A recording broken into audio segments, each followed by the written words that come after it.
You know that moment when you finish something at work, a deck, an email, a piece of analysis, and instead of feeling done, you feel exposed? Like the work is fine, maybe even good, but there's this small, quiet voice that says, a machine could have done this in 11 seconds. And then comes the worst thought, the one you don't say out loud. Maybe it already did. Maybe my boss ran it through one first, and I just spent 4 hours catching up to a draft that already existed. That wasn't insecurity. That was your nervous system reading the room correctly. Something in the air at work has shifted, and your body noticed before your job description did. So let's name it. You're not paranoid for feeling replaceable. The conversation about replacing you is happening. In slide decks, in earnings calls, in Slack threads you're not invited to. Your gut isn't malfunctioning. It's picking up signal. And the exhaustion you feel after a day of using the tools, not avoiding them, using them, that's real too. There's a specific kind of tired that comes from being faster than you've ever been and somehow feeling smaller for it. The label was not adapting fast enough.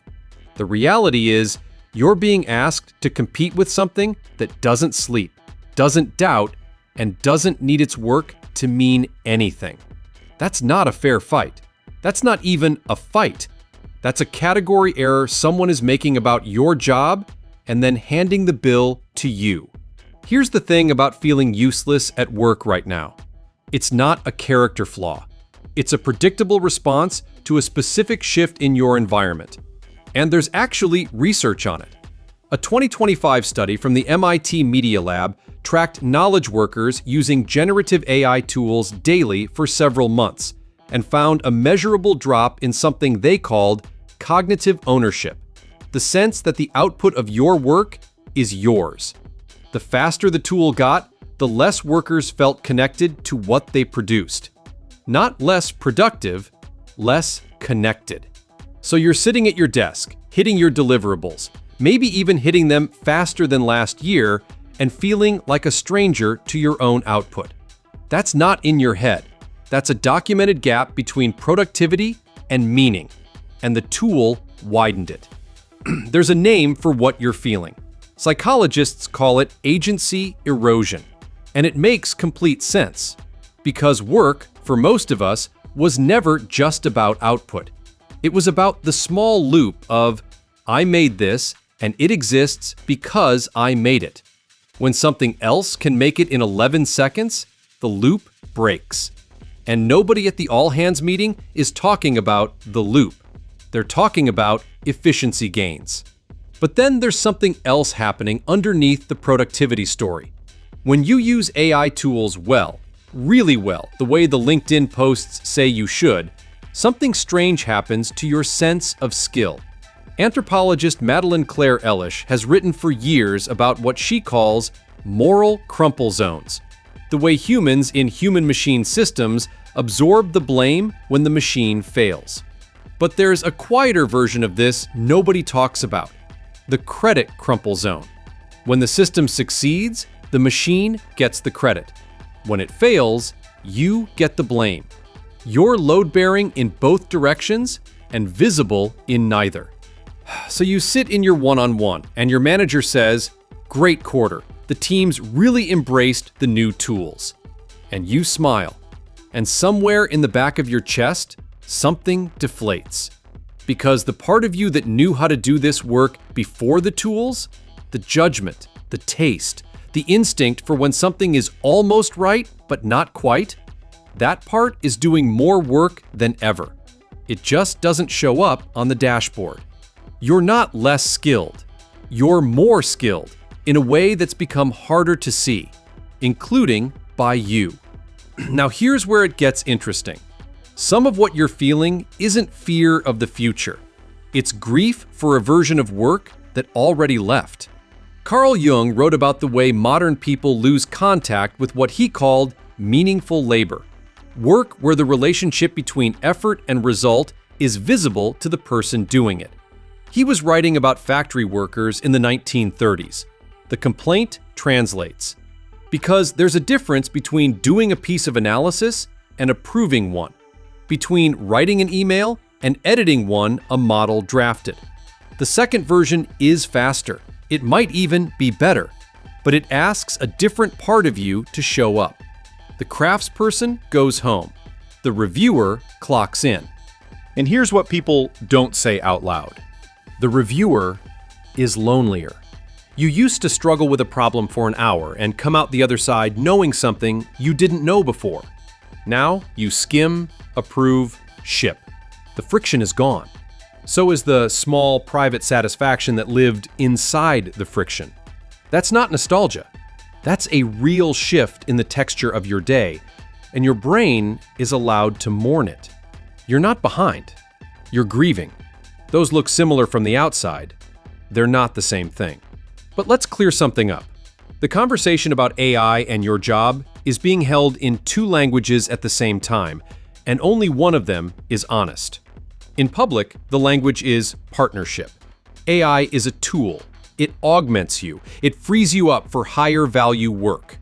In private, in the documents the consultants prepare for the people who pay them, the language is different. The word is consolidation. The metric is headcount per unit of output. Both languages are true at once, and the gap between them is where you live. There's a whole industry now selling you the cure for a panic the same industry is producing. Productivity coaches, AI fluency boot camps, LinkedIn courses promising to make you irreplaceable. Notice the structure. They sell you the fix for the fear, while the thing causing the fear keeps shipping new versions every 6 weeks. You're not failing to adapt. You're being asked to outrun a thing that has no body, no fatigue, and no rent. The framing makes you the problem. The framing is the problem. And, this part matters, the AI is not the villain in your story. The AI doesn't want anything. It can't. The villain, if there is one, is much older and much more boring. It's the part of the system that was already trying to extract more from you for less, and just got a better tool for it. Here's what they don't tell you. The part of you that feels useless right now, that's not the obsolete part. That's the part that still believes work should mean something. That's the part that hasn't been automated. That's the part that can't be. Yeah, because a model can write the email. It can build the deck. It can summarize the meeting you didn't want to be in anyway. What it cannot do, what it has never done in any version, in any release, is care about whether the thing it made was worth making.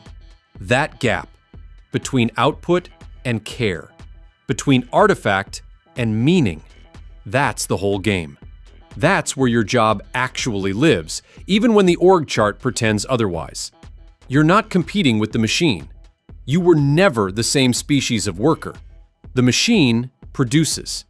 You decide whether what was produced should exist. Those are different jobs, and one of them is yours. And it has gotten harder, not easier, and nobody has thanked you for it. You're not the part that's becoming obsolete. You're the part that's quietly holding the line on whether any of this still means anything. So the next time you finish something and feel that small, quiet uselessness, the one that whispers, "A machine could have done this," remember, you're not slower. You're the one still asking whether it was worth doing. You're not replaceable. You're the part that decides what gets made in the first place. And in a world that keeps measuring you against something that has no stake in the outcome, the fact that you still have a stake, that you still feel exposed when the work doesn't matter, that's not weakness. That's the part of you that hasn't been outsourced yet.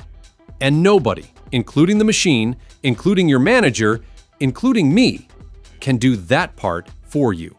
Now, tell me, when you finish a piece of work right now, are you team "I made this" or team "I approved this"? Drop your answer in the comments. I'm reading them. And if this video made you feel seen, hit subscribe. We're here every week breaking down the psychology of work that nobody talks about. Because understanding why you are the way you are, that's not just interesting, that's powerful.